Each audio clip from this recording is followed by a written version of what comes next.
sekarang kita pahami dulu itu ya, apa itu arti pertobatan. Kalau belajar bahasa Indonesia kan pasti ada kata dasarnya, tobat gitu ya.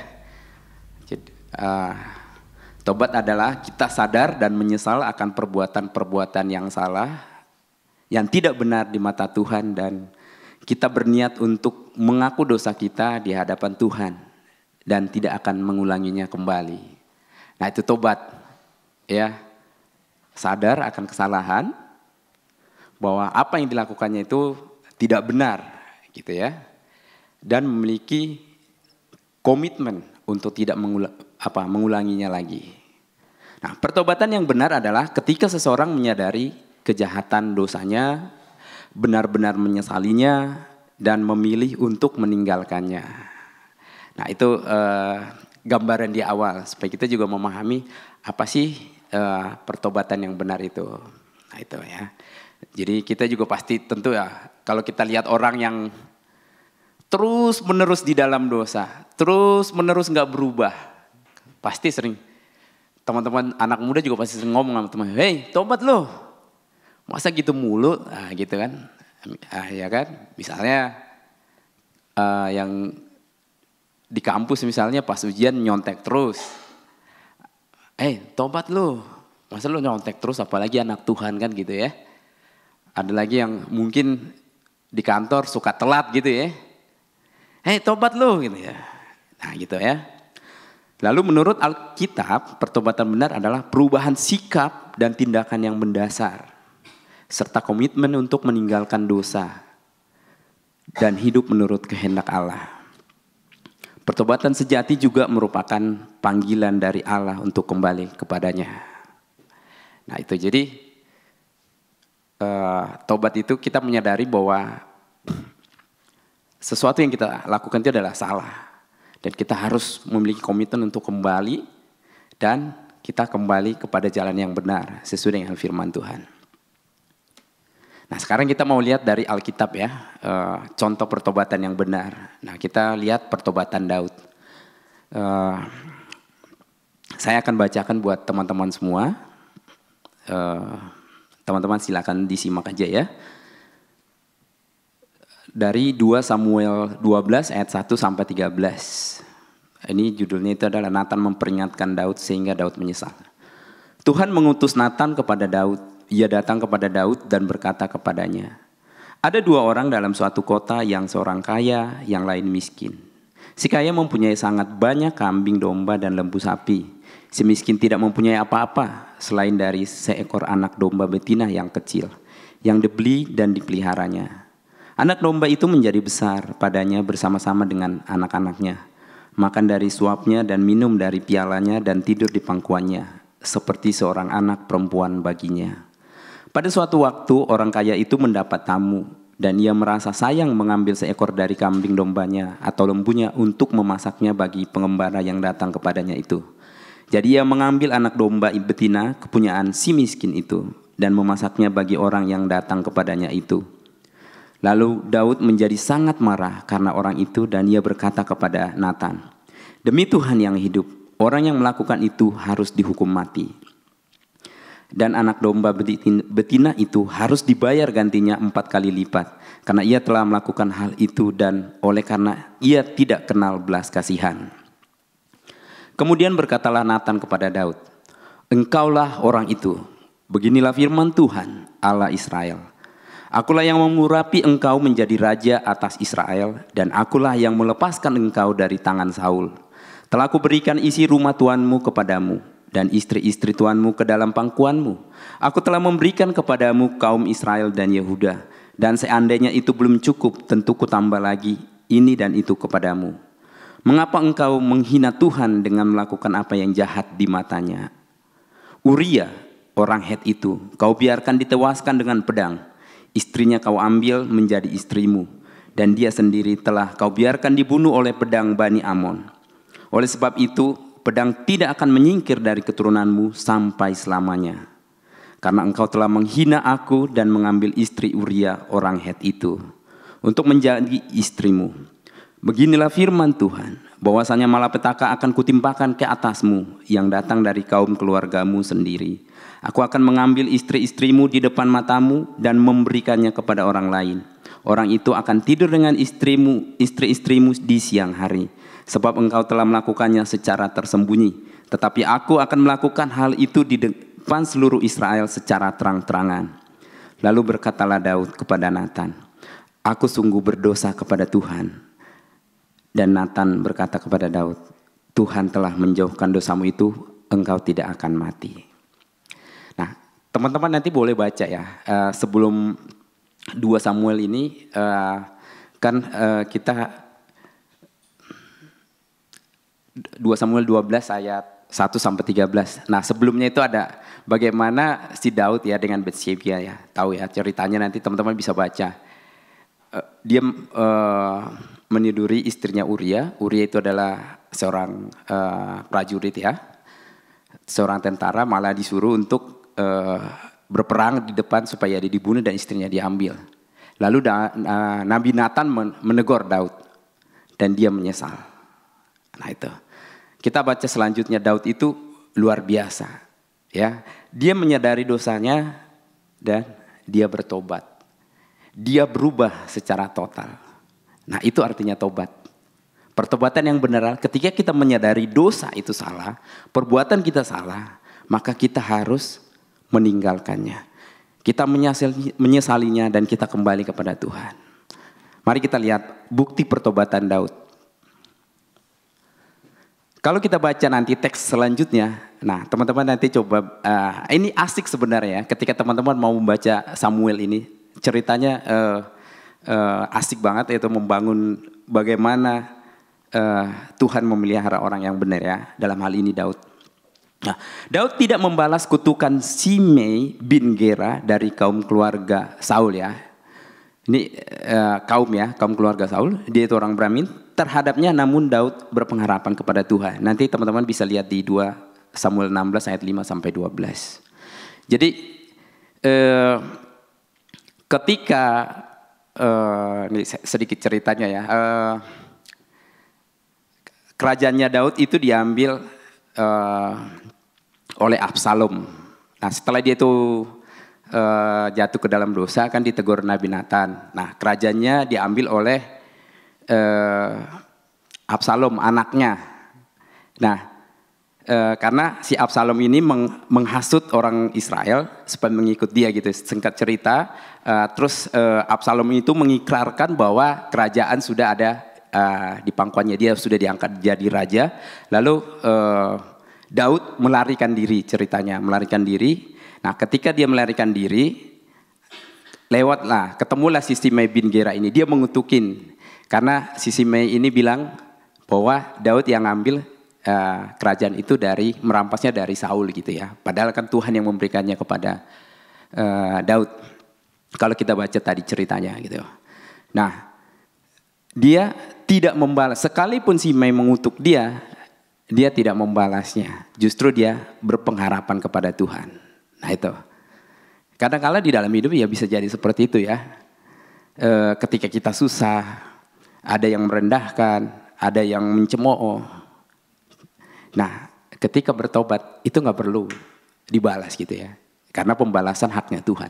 Justru Daud dalam hal ini berpengharapan kepada Tuhan. Lalu yang kedua, Daud bersedih ketika Absalom anaknya terbunuh, karena kan akhirnya kan Absalom mengejar bapaknya Daud dan mereka lari.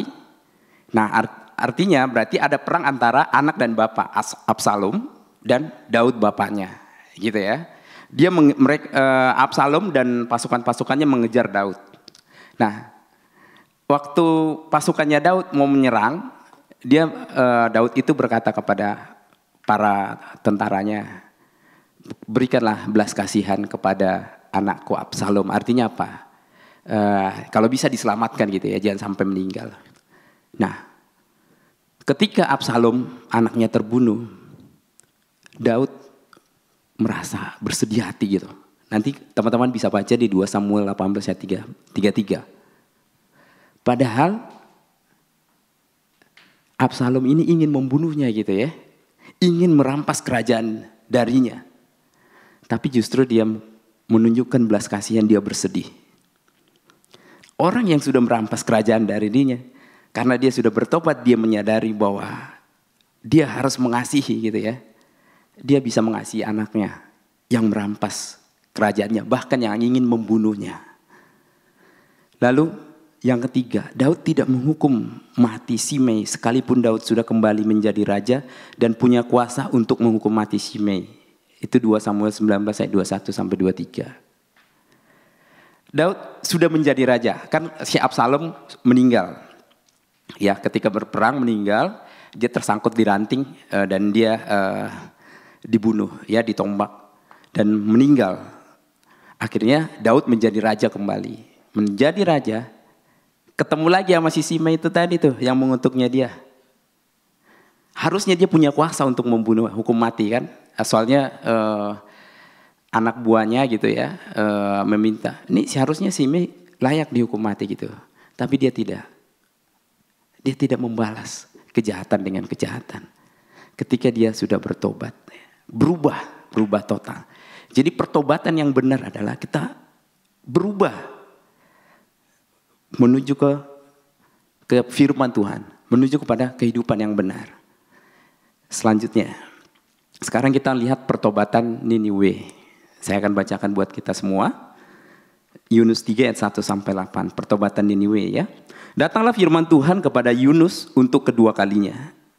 Demikian, bangunlah, pergilah ke Niniwe, kota yang besar itu, dan sampaikanlah kepadanya seruan yang kufirmankan kepadamu.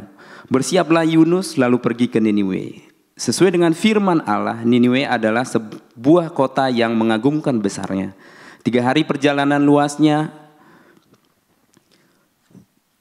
Mulailah Yunus masuk ke dalam kota itu sehari perjalanan jauhnya, lalu berseru, 40 hari lagi maka Niniwe akan ditunggang balikan.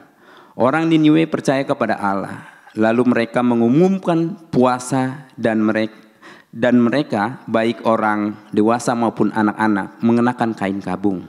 Setelah sampai kabar itu kepada raja kota Niniwe, turunlah ia dari singgasananya, ditanggalkannya jubahnya, diselubungkannya kain kabung, lalu duduklah ia di abu. Lalu atas perintah raja dan para pembesarnya, orang memaklumkan dan mengatakan di Niniwe demikian, manusia dan ternak, lembu sapi dan kambing domba tidak boleh makan apa-apa. Tidak boleh makan rumput dan tidak boleh minum air.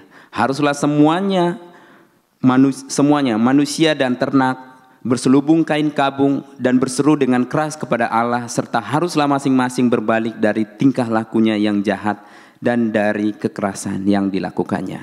Nah, sekarang kita lihat bagaimana pertobatannya Niniwe. Kita tahu ceritanya bahwa Niniwe ini adalah suatu daerah yang sangat besar ya. Itu untuk perdagangan dan maju dan luas, dan di situ dibilang adalah bangsa yang besar, maksudnya yang hebat, yang kaya gitu ya. Tapi di dalamnya nggak ada kebenaran. Maka ketika Yunus diperintahkan untuk memberitakan firman Tuhan ke Niniwe, Yunus itu nggak mau. Kenapa? Karena Niniwe nggak layak lah diselamatkan gitu ya. Tapi ketika pada akhirnya Yunus mau setelah dia ditangkap ikan ya, karena dia lari kan ke Tarsis dia, terus akhirnya ditangkap ikan, terus dia pergi lagi atas perintah Tuhan. Nah, ketika firman Tuhan disampaikan, orang Niniwe percaya loh sama Tuhan loh, berubah. Nah, kadang-kadang kita sudah tahu kebenaran, sudah dengar firman Tuhan berkali-kali, sudah puluhan tahun kita percaya sama Tuhan. Kadang-kadang dikasih tahu malah kita nggak mau tahu juga kan gitu ya. Tapi hari ini firman Tuhan mengingatkan kita seperti kepada bangsa Niniwe. Mereka percaya kepada Allah ketika ada firman Tuhan, ketika bangsanya, ketika negaranya akan ditunggang balikan. Mereka percaya kepada Tuhan, kepada Allah. Lalu yang kedua, orang dewasa, anak-anak, raja dan ternak mengenakan kain kabung. Mereka ada respon, ada sikap, ada tindakan bahwa mereka akan datang kepada Tuhan ya. Lalu yang ketiga, manusia dan ternak berpuasa, tidak boleh makan dan minum. Selain berkabung mereka berpuasa. untuk menunjukkan keseriusan gitu ya. Bahwa mereka benar-benar takut akan Tuhan. Bahwa mereka akan berbalik dari setiap kejahatan. Lalu yang keempat, berseru dengan keras kepada Allah. Artinya berdoa minta pertolongan Tuhan. Lalu yang kelima apa? Berbalik dari tingkah laku yang jahat dan kekerasan yang dilakukan. Seperti di awal, apa arti tobat? Tobat itu selain menyadari, selain menyesal, berbalik, meninggalkan perbuatan yang jahat untuk kembali kepada hal yang benar. Selanjutnya. Lalu apa dasar firman Tuhan supaya kita bertobat atau memiliki pertobatan yang benar? Sadar atau tidak sadar, tahukah kita bahwa kita ini adalah sudah dibeli, sudah lunas dibayar. Nanti bisa dibaca di 1 Korintus 7 ayat 23. Sebenarnya kan kalau kita baca firman Tuhan dari Kejadian, kita ini kan kalau menurut kita pakai teologi reform lah ya, bahwa kita ini kan sudah jatuh ke dalam dosa semua. Kita tidak bisa berbuat apa-apa tanpa pertolongan Tuhan kan. Harusnya kita mati binasa karena dosa dan pelanggaran kita. Nah, supaya kita bisa hidup apa? Kita harus ditebus melalui Yesus Kristus. Dan itu artinya apa? Kita sudah dibeli. Kalau kita sudah dibeli berarti kita milik Tuhan. Sebenarnya kita nggak berhak lagi atas hidup kita. Tapi kadang-kadang kita lupa akan hal itu ya kan. Nah itu. Jadi kita harus sadar bahwa kita ini adalah sudah dibeli dan sudah lunas. Oleh karena itu kita harus mengikuti perintah Tuhan. Hidup sesuai dengan kehendak Tuhan. Itulah dasar kita untuk harus bertobat. Kalau kita salah, kita harus kembali ke jalan yang benar. Karena apa? Karena Tuhan maunya kita apa? Hidup di dalam kebenaran. Hidup yang berkenan sesuai dengan kehendak Tuhan. Lalu yang kedua, hidupku bukannya aku lagi, melainkan Kristus yang hidup di dalam aku. Ini yang disampaikan oleh Rasul Paulus. Dia menyadarin itu. Dia memimpin agama Yahudi kan. Dia orang hebat secara duniawi. Tapi semuanya itu ditinggalkan dan dianggapnya sampah. Dan dia menyadari bahwa hidupku bukannya aku lagi, melainkan Kristus yang hidup di dalam aku. Kalau udah begitu berarti apa? Dimanapun kita ada harus bisa menikmati Tuhan. Baik di sekolah, baik di pekerjaan apapun. Baik di dalam kampus. Ada gak Tuhan di dalam diri kita yang boleh dilihat orang?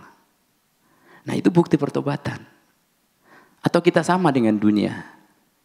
Di Roma juga ya, Roma 12 ayat 1 dan 2. Berubahlah dengan pembaharuan budimu. Jangan sama seperti dunia. Ketika kita ada di tengah dunia, apakah kita sama dengan dunia?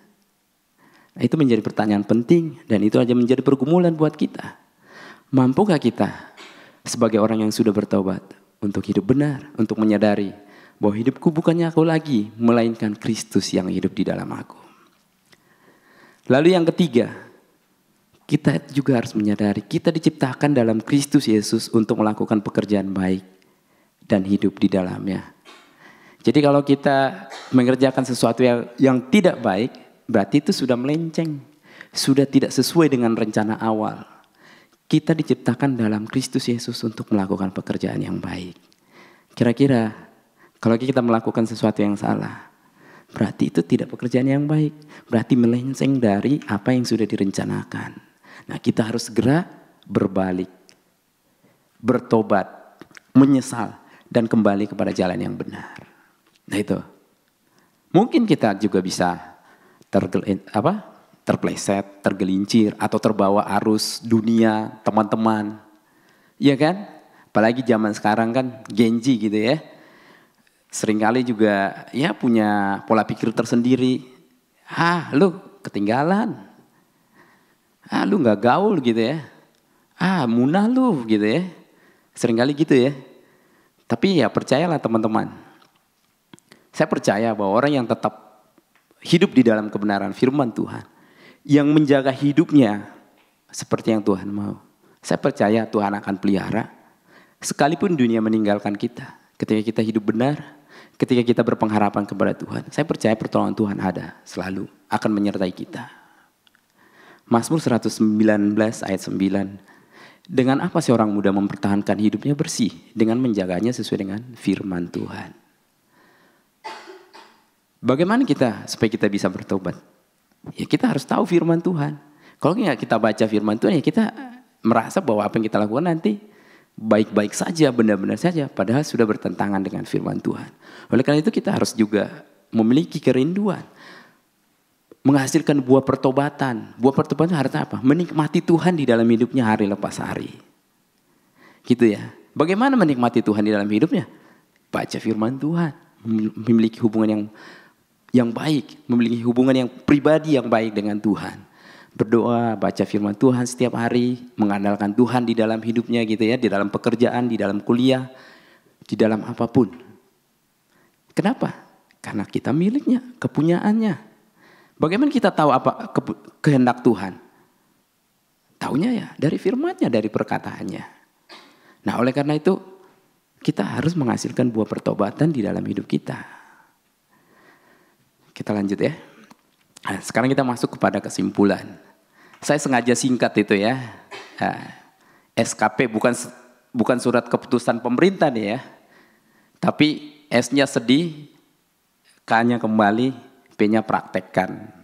Nah, jadi ini adalah pertobatan yang benar itu sedih kalau berbuat dosa. Sedih kalau dia ternyata dia melakukan dosa. Dia menyesal dan dia sedih. Gitu ya. Dia merasa sedih. Ada orang berdosa tapi dia tidak menyadari akan itu lagi dosa gitu ya. Sudah menikmatinya. Akhirnya dia semakin dalam bahkan semakin apa? Semakin lupa akan Tuhan. Ya. Di kelompok kecil kami, Idi pernah tanya, Pak, bagaimana orang yang mendukakan Roh Kudus itu? Yaitu orang yang bebal, yang tidak menyadar lagi, tidak memiliki kepekaan lagi gitu ya. Bahwa dia sudah jatuh ke dalam dosa, dia nggak peka lagi. Dia menyadari bahwa itu hal yang biasa, suatu kebenaran gitu. Sampai akhirnya dia lupa Tuhan. Dan sampai akhirnya dia nggak percaya Tuhan lagi. Ya sudah, dia mati di dalam kekekalan. Mati binasa dia. Nah itu. Jadi kita harus sadar tuh ya. Harus memiliki sense bahwa ini adalah salah gitu ya. Lalu yang kedua apa? Kembali kepada Tuhan.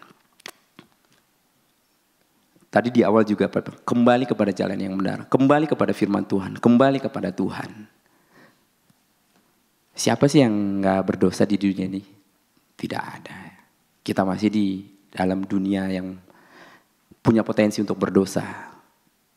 Tapi ingat, kita harus menyadarinya dan kita harus kembali kepada Tuhan.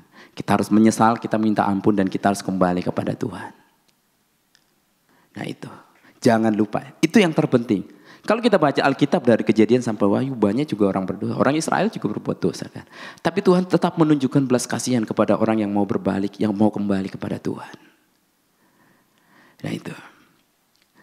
Kalau teman-teman nanti baca Nehemia, ketika dia meminta izin ingin membangun tembok Yerusalem yang runtuh, dia karena mengingat firman Tuhan, janji Tuhan. Kalau engkau meninggalkan Tuhan, maka engkau akan bercerai-berai ya.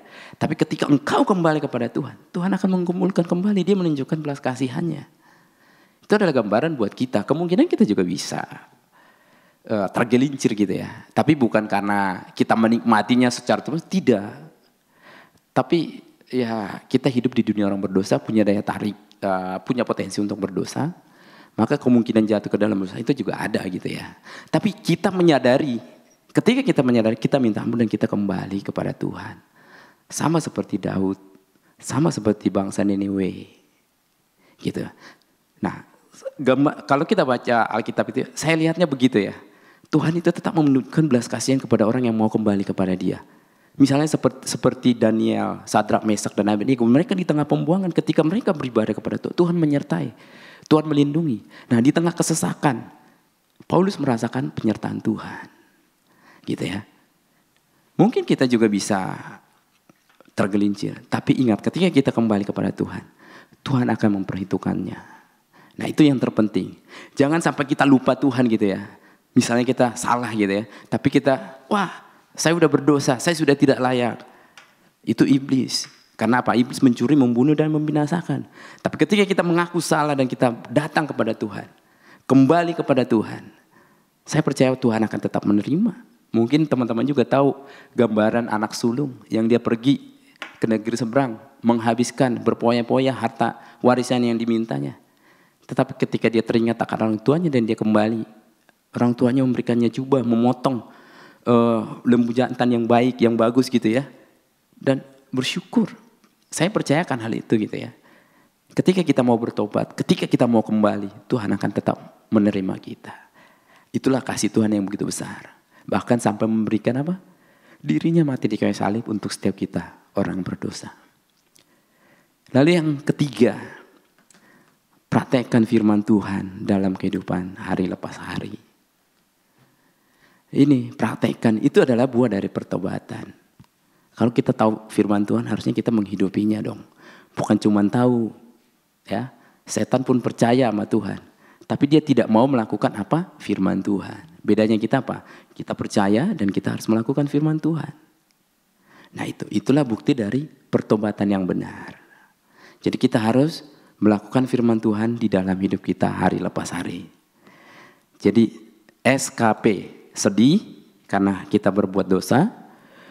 Yang kedua, kita harus kembali kepada Tuhan. Yang ketiga, kita harus menghidupi firman Tuhan, mempraktekannya dalam kehidupan kita sehari-hari. Kalau dalam bahasa Inggrisnya ya, saya bikin gitu ya, true repentance is said if you did sin, return to God in Jesus Christ who saved us from our sin, practice the word of God in your daily life. Nah, kiranya firman Tuhan yang bisa saya sampaikan, mungkin sederhana, tapi bisa mengena di hati kita masing-masing untuk kita bisa menikmati pertobatan di dalam hidup kita. Dalam setiap kesalahan, dalam ya hal-hal yang tidak berkenan di hadapan Tuhan. Kita menyadari bahwa itu salah. Dan kita juga menyadari bahwa kita sebenarnya sudah ditebus, sudah dibeli, dan sudah lunas. Dan kita harus sadar juga bahwa kita bukannya kita lagi, melainkan Kristus yang hidup di dalam kita. Oleh karena itu kita harus menghasilkan buah pertobatan di dalam hidup kita hari lepas hari.